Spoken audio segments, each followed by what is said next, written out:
Government officers, welcome to daily 5 minutes study channel. இன்றைக்கி நம்ம TNPSC group 2 ப்ரிலிம்ஸில் எதிர்பார்க்கக்கூடிய important 51 வேர்ட்ஸை நம்ம பார்க்க போகிறோம். இது போன்ற யூஸ்ஃபுல்லான அப்டேட்ஸ்க்கு நம்மளோட சேனலை சப்ஸ்கிரைப் பண்ணிவிடுங்க. Okay, first question. மானம் ப்ளஸ் இல்லா என்பதனை சேர்த்து எழுத கிடைக்கும் சொல் மான மில்லா. ஸோ இம் ப்ளஸ் இ சேரும்போது மீ அப்படிங்கிறது வரும். ஸோ மான மில்லா. அடுத்தது பத்தியை படித்து சரியான விடையை தேர்ந்தெடுக்க. சூரிய குடும்பத்தில் சூரியனே முதன்மையாக போற்றப்படுகிறது. சூரியனை சுற்றி கோள்கள் சூழ்ந்துள்ளன. பண்டை தமிழர் சூரியன் முதலான 9 கோள்மீன் எனவும் அஸ்வினி முதலான 27 விண்மீன்களை நான்மீன் எனவும் பகுத்து கூறியதுடன் ஒவ்வொரு கோளுக்கும் காரண பெயரிட்டு அழைத்தனர். செந்நிறமுடைய கோளை செவ்வாய் என்றனர். புதிதாக அறிந்ததனால் புதன் என்றனர். இக்கோளுக்கு அறிவன் எனவும் பெயருண்டு. வியா என்றால் பெரிய என பொருள்படும். எனவே வானில் பெரிய கோளாக வலம் வருவதனை வியாழன் என அழைத்தனர். வெண்மை நிறமுடைய கோள் வெள்ளி எனப்பட்டது. இவை அனைத்தும் சங்க புலவர்களின் வானில் அறிவையும் சிந்தனையும் புலப்படுத்துவதாக உள்ளது. இதில் நமக்கு ஒரு 5 கொஷின்ஸ் கேட்பாங்க, அதை நம்ம ஆன்சர் பண்ணிடலாம். சூரிய குடும்பத்தில் முதன்மையான கோள் எது? ஸோ முதன்மையான கோள் சூரியன் தான் முதன்மையான கோள். பட் இதில் புதன் தப்பாக கொடுத்துருக்காங்க. ஸோ சூரியன் தான் முதன்மையான கோள். பண்டைய தமிழர் சூரியன் முதலான 9 கோள்களையும் எவ்வாறு அழைத்தனர்? கோள் மீன் அப்படின்னு அழைத்தாங்க. புதன் கோளுக்கு வழங்கப்படும் வேறு பெயர் அறிவன். வானில் பெரிய கோளாக வலம் வரும் கோள் வியாழன். சங்க புலவர்களின் டேஷ் அறிவையும் சிந்தனையும் பெற்றிருந்தனர். வானியல் அறிவையும் சிந்தனையும் பெற்றிருந்தனர். இதை பற்றிய படித்து ஆன்சர் ரொம்ப சிம்பிளாக தான் இருக்கும். அடுத்த கொஷின். கிளாசிக்கல் லிட்ரேச்சர் தமிழ் சிவ்விலக்கியம். கிளை திருத்துக. அவை அன்று, அவை இல்லை, அவை அல்ல. அவை அல்ல அப்படிங்கிறது தான் சரியானது. பொறுத்துக. ஆண்பால் அல்லேன், பெண்பால் அல்லல், ஒன்றன்பால் அன்று, பலவின்பால் அல்ல. கீழ்கண்டவற்றுள் சரியான தொடரை கண்டறிக. கம்மிங் குரூப் 2 எக்ஸாமுக்கு ஸ்மார்ட்டாக படிங்க. ஸ்மார்ட்டரான மெட்டீரியலோட குரூப் 2 ப்ரிலிம்ஸ்க்கு தேவைப்படுற Tamil and maths study material simplified ஃபார்மில் நம்மளோட சேனலில் அவைலபிளாக இருக்குது. அதை நீங்கள் ஸ்க்ரீனில் இருக்கிற வாட்ஸ்அப் நம்பருக்கு மெசேஜ் பண்ணி கண்டிப்பாக யூட்டிலைஸ் பண்ணிக்கலாம். நான் அல்லேன். ஸோ பர்டிகுலராக ஒருத்தரை குறிக்கும்போது நான் அல்லேன் அப்படிங்கிறத வரும். இது அல்லேன்கிறது ஆண்பாலை குறிக்கிறது. அல்லேல் அப்படின்னா பெண்பாலை குறிக்கும். நமக்கு ஆப்ஷனில் அல்லேன் மட்டும்தான் கொடுத்துருக்காங்க. ஸோ அதுதான் சரியானது. அடுத்தது சொல் பொருள் பொறுத்துக.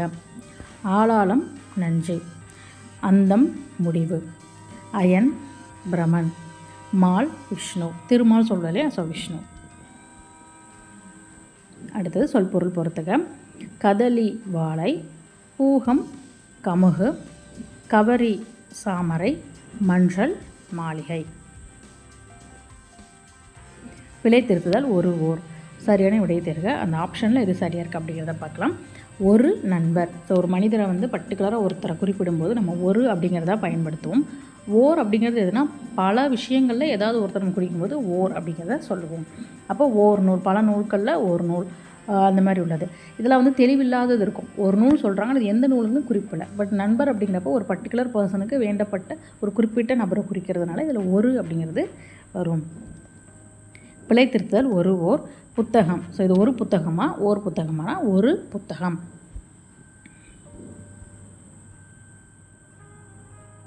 பிழை திருத்துதல் மாடு ஒரு மாடு. பிழையற்ற தொடரை எழுதுக. இவை நல்ல பழங்கள் அல்ல அப்படிங்கிறதா சரியானது. அன்று, இல்லை, அல்ல இதெல்லாம் எழுத்து வழக்கு. பட் பேச்சு வழக்கு. எழுத்து வழக்கு இவை நல்ல பழங்கள் அல்ல அப்படிங்கிறதா சரியானது. சரியான தொடரை தேர்ந்தெடுக. சிறந்த நூல்களை அரங்கேற்றுதல் பண்டை கால வழக்கம். மற்ற ஆப்ஷன்ஸ் எல்லாமே வேர்ட்ஸ் மிக்ஸ் பண்ணி கொடுத்துருப்பாங்க. அது நீங்கள் படித்து பார்த்தாலும் உங்களுக்கு தவறு தெரியும். ஃபார் எக்ஸாம்பிள் ஆப்ஷன் ஏ பாருங்கள். பண்டை கால அரங்கேற்றுதல் வழக்கம் சிறந்த நூல். உங்களுக்கு இப்போ ரீட் பண்ணும்போதே தெரியும் அது ஒரு சென்டென்ஸ் ஃபார்மேஷனில் இல்லைன்னு. இப்போ சரியான விடை சிறந்த நூல்களை அரங்கேற்றுதல் பண்டை கால வழக்கம்ங்கிறது. அடுத்தது எவ்வகை தொடர். என் அண்ணன் நாளை வருவான். இது செய்தி தொடர். சரியான கூட்டுப்பெயரை தெரிவு செய்க. கல்லுனா கற்குவியல். புல் அப்படிங்கிறது புல்கட்டு. ஆசிரியப்பாவின் ஓசை எது? அகவல் ஓசை. மலர் உண்டு பெயரும் உண்டு. இரு தொடர்களையும் ஒரு தொடராக்கும் பொழுது எவ்வாறு அமையும்? மலரும் பெயரும் உண்டு. ஓடு என்ற வேர்ச்சொல்லின் வினையச்ச தொடர் ஓடி வந்தாள். ஸோ ஆப்ஷனில் நம்ம கொடுத்ததில் ஓடி வந்தாள் அப்படிங்கிறது வினையச்ச தொடர். அடுத்தது கலைச்சொற்கள். எது கரெக்டாக இருக்குது அப்படிங்கிறத பார்க்கலாம். Space technology. ஸ்பேஸ்னால் விண்வெளி நம்மளுக்கு தெரியும். ஸோ விண்வெளி தொழில்நுட்பம் சரியாக இருக்குது. நேனோ டெக்னாலஜி அப்படின்னா விண்வெளி கதிர்கள் கிடையாது, அது வந்து ரேஸ், கதிர்கள்னாலே ரேஸ் அப்படிங்கிற வேர்டு வரும், பட் நம்மளுக்கு இங்கே ரேஸுங்கிறது இல்லை, தவறு. அது மாதிரி அல்ட்ரா ஒயலட் ரேஸ் அப்படிங்கிறது புற ஊதா கதிர்னு தெரியும். நமக்கு என்ன கொடுத்துருக்காங்க, மீனும் தொழில்நுட்பம் கொடுத்துருக்காங்க. இங்கே பாருங்கள், காஸ்மிக் ரேஸ் வந்து புற ஊதா கதிர்கள் தப்பான அர்த்தம் கொடுத்துருக்காங்க. அப்போ இதில் கொடுத்துருக்கிறதுல சரியானது வந்து ஸ்பேஸ் டெக்னாலஜியோட விண்வெளி தொழில்நுட்பம் அப்படிங்கிறதான். அடுத்த ஆப்ஷனில் உங்களுக்கு காஸ்மிக் ரேஸ் வந்து கொடுத்துருக்காங்க, அதுக்கான சரியான விடை விண்வெளி கதிர்கள், வேர்ல்விண்ட் சுழல் காற்று. அடுத்தது பாருங்கள், கூற்றுக்காரன் சரியாக தவறா. ஒரு பாடல் வந்து கொடுத்துருக்காங்க, பகர்வனர் திருதரு நகரவேதியும் பட்டினும் மயிரினும் பருத்தி நூலினும் கட்டு நுண்வினை காருகர் இருக்கையும் தூசும் துகிரும் ஆரமும் அகிலும். இதில் கூற்று என்னென்னா, இவ்வடிகள் இடம்பெற்ற நூல் வந்து சிலப்பதிகாரம். காருகர் என்பதன் பொருள் வந்து சிற்பி, நகரம் என்பதன் எதிர்ச்சொல் கிராமம். இப்பாடலில் குறிப்பிடப்படும் நறுமண பொருள் சந்தனமும் அகிலும். அதில் சரியானது வந்து இது சிலப்பதிகாரத்தில் இடம்பெற்றுள்ள ஒரு பாடல் வரி. அதே மாதிரி இதில் கொடுக்கப்பட்டிருக்க நறுமணப் பொருட்கள் சந்தனமும் அகிலும். இது 2 தான் வந்து சரியானது. ஒவ்வொரு ஆண்டும் ஜூன் 15 உலக காற்று நாளாக கொண்டாடி வருகிறோம். ஒரு கரண்ட் அஃபேர்ஸ்லேருந்து கூற்று காரணம் கேட்டிருக்காங்க. காற்றாலை மின் உற்பத்தியில் இந்தியாவில் தமிழகம் 2ஆம் இடம் என்பது எனக்கு பெருமையே. காற்றின் ஆற்றலை பயன்படுத்தி கடல் கடந்து வணிகம் செய்து அதில் வெற்றி கண்டவர்கள் தமிழர். ஸோ ஃபஸ்ட்டு ஒவ்வொரு ஆண்டும் ஜூன் 15 உலக காற்று நாளாக. ஸோ இது வந்து சரியானது. அதே மாதிரி காற்றாலையில் 2வது இடம் தமிழாக இருக்குது அப்படிங்கிறது தவறானது. ஒவ்வொரு வருஷமும் இந்த இடம் வந்து மாறும். அப்போ அந்த வருஷத்தோட கரண்ட் அஃபேர்ஸில் 2ஆம் இடம் கிடையாது. ஸோ அது தவறானது.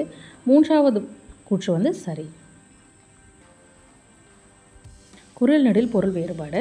கொடை, கோடை. ஃபஸ்ட்டு கொடை வந்து ஈகை, 2வது கோடை வந்து வெயில் காலம். அடுத்தது குரில் நெடில் தான். மறி, மாறி. மறி அப்படிங்கிறது தடுத்தல், மாறி அப்படிங்கிறது வேறுபடுதல். வரம், வாரம். வரம்ங்கிறது அருள், வாரம்ங்கிறது கிழமை. அடுத்து திங்கள், இரு பொருள் தருக. திங்கள் வந்து மாதம்னு சொல்லலாம், நிலவுனும் சொல்லலாம். அடுத்தது மதி, இரு பொருள் அறிவு, நிலவு. தகுந்த சொல்லால் நிரப்புக. சிறுமி கையில் மலர்களை வைத்திருந்தாள். ஸோ எது வரும், தான், தனது, தாம், தன்னால். ஸோ சிறுமி தனது கையில் மலர்களை வைத்திருந்தாள்ங்கிறது சரியான விடை. அடைப்புக்குள் உள்ள சரியான சொற்களை தகுந்த இடத்தில் சேர்க்க. இடி டேஷ் மழை வந்ததால் அருவி மலையில் டேஷ் விழுந்தது. ஸோ இடியுடன் மழை வந்ததால் அருவி மலையிலிருந்து வீழ்ந்தது. அடுத்தது சரியான சொல்லால் நிரப்பக. மரங்களை வளர்த்து இயற்கையை காப்போம், செயற்கை உரங்களை தவிர்த்து நிலவளம் காப்போம். சரியான இணைப்புச்சொல். மக்களுக்கு செய்யும் பணி இறைவனுக்கு செய்யும் பணி என்று வாழ்ந்தார், அதனால் அமைதிக்கான நோபல் பரிசு அவரை தேடி வந்தது. ஸோ இந்த இடத்துல வந்து அதுபோல் இல்லை ஏனெனில் ஆகையால் அப்படிங்கிறதுலாம் சரியாக வந்து அமையாது. ஸோ அதனால் அமைதிக்கான நோபல் பரிசு அவரை தேடி வந்தது தான் சரியான சென்டென்ஸ் ஃபார்மேஷன். தமிழகத்தில் மழை பெய்து வருகிறது, மேலும் 2 நாள் மழை நீடிக்கும் என வானிலை ஆய்வு மையம் அறிவிப்பு. நாம் இனிய சொற்களை பேச வேண்டும், இல்லை என்றால் துன்பப்பட நேரிடும். சரியான வினாச்சொல்லை தேர்ந்தெடு. திருக்குறளை இயற்றியவர் யார்? சரியான வினாச்சொல்லை தேர்ந்தெடு. எறும்பு பாடுபடுவது எதற்காக? பொருத்தமான காலத்தை சுட்டுக. கண்மணி நாளை பாடம் படிப்பால், எதிர்காலம். பொருத்தமான காலம். அண்ணல் காந்தி அன்றே சொன்னார், இறந்த காலம். பொருத்தமான காலம் அமைத்தல். பூரணர் இல்லம் நோக்கி நடக்கின்றனர், நிகழ்காலம். விடை வகைகள். இது செய்வாயே என்று வினவிய போது நீயே செய் என்று ஏவி கூறுவது ஏவல் விடை. பேச்சு வழக்கு எழுத்து வழக்கு. அவன் திருமணத்திற்கு போய் வாரான், அவன் திருமணத்திற்கு போய் வருகிறான். இதுதான் வந்து எழுத்து வழக்கில் கரெக்டான சென்டென்ஸ். அடுத்ததும் பேச்சு வழக்கு எழுத்து வழக்கு தான். அவனை கூட்டிக்கிட்டு வர்றேன் அப்படிங்கிறது பேச்சு வழக்கு. அப்போ அவனை கூட்டிக் கொண்டு வருகிறேன் அப்படிங்கிறது எழுத்து வழக்கு. பேச்சு வழக்கு. சிறிது உட்காந்து போ. அப்போ இதில் சிறிது போங்கிறது எழுத்து வழக்கு தான், பட் உட்காந்து அப்படிங்கிறது மட்டும் நமக்கு பேச்சு வழக்கில் வரும். ஸோ அதுக்கான கரெக்ட் சென்டென்ஸ் வந்து உட்கார்ந்து அப்படிங்கிறது. அடுத்து பாருங்கள், சரியான நிறுத்தற்குறிகளை அறிதல். திருக்குறள் பற்றி பேசாத புலவர் இல்லை, எழுதாத அறிஞர், எழுத்தாளர் இலர். பள்ளி பருவத்திலும் திருக்குறள் படிக்கப்படுகின்றது, ஃபுல் ஸ்டாப். சரியான நிறுத்தற்குறி. இது என்னோடு பேசியதே என கேட்டான் கணியன். ஆம், இது பேசும், பாடும், வீட்டு வேலையில் செய்யும். ஸோ இது என்னோடு பேசியது அப்படிங்கிறது அவர் எக்ஸாக்டாக சொன்ன வேர்டை சொல்கிறதுனால நம்ம டபுள் கொட்டேஷன் வருது. அது ஆச்சரியத்தோடு சொல்கிறாங்க, இது வந்து என்னோட பேசுதே அப்படின்னு. ஸோ அதனால் ஆச்சரியக்குறி. ஓகே, இன்றைக்கான 50 கொஷின்ஸ் பார்த்தாச்சு. ஆல்ரெடி பார்ட் 7 வீடியோஸ் வந்து நம்ம போட்டிருக்கோம். இது வந்து பார்ட் 8 வீடியோ. இதுக்கான ஃபுல் பிளேலிஸ்ட்லையும் டிஸ்கிரிப்ஷனில் நான் கொடுத்துருக்கேன். இதுக்கு ப்ரீவியஸாக போட்ட கொஷின்ஸுமே நீங்கள் தாராளமாக செக் பண்ணி பார்க்கலாம். I hope you enjoy this video. Thank you. Always keep smiling, keep studying.